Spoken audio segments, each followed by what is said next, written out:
Ram Dass, a mystic and a hippie of the 60s, used to say in front of somebody else, and I am that too. He would look at somebody in the eyes and say, I am that too. And my name is Patty, and I'm here to help people with their spiritual practice. And I help you find the unloving, unconscious parts of you to help change them and transfer them into more loving parts so that we can have a more loving world.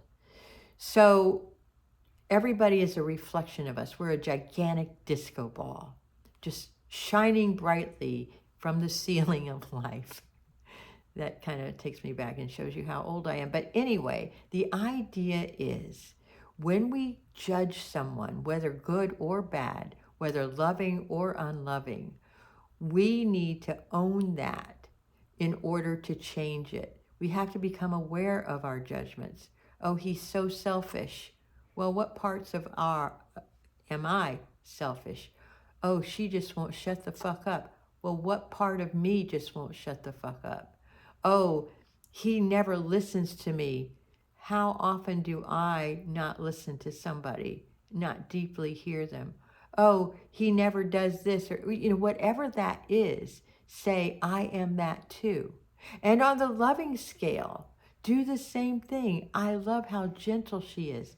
I am gentle too. I love how she pays so much attention to me when I'm in pain. I am that too.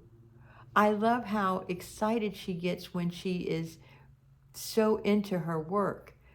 I am that too. And if there are parts of somebody that you love that you do not have, you can incorporate that and say, I am that too, and then take action. Like, for example, I have this friend who just enjoys life so much. She embraces it. I can be that too. Today, I am reading from The Courage to Change, November 30th.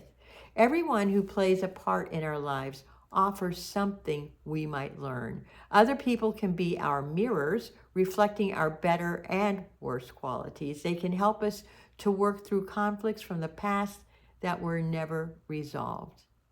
They can act as catalysts, activating parts of themselves and of ourselves that need to rise to the surface so that we can attend to them. And others can learn from us as well. We are still connected.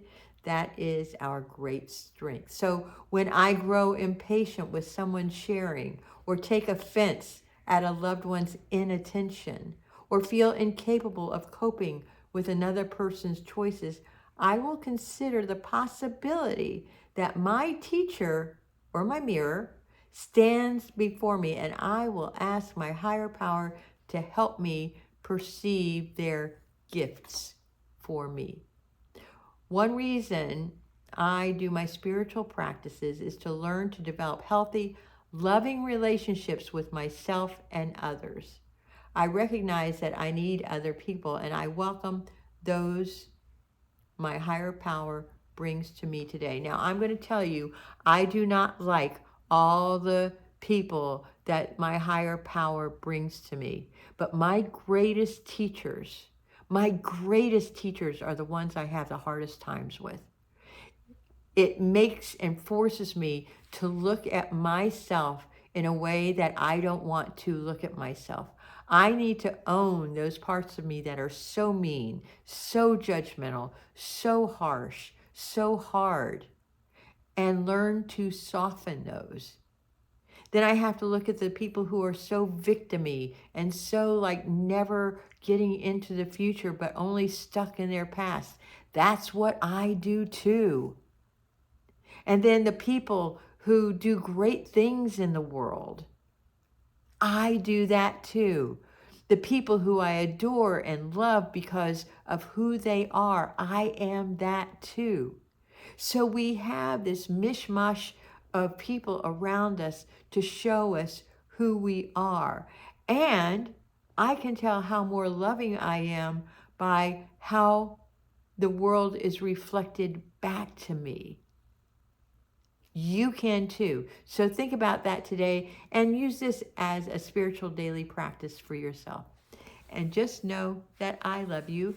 And like and subscribe if you like this kind of content, and share it with somebody who could use it. I love you.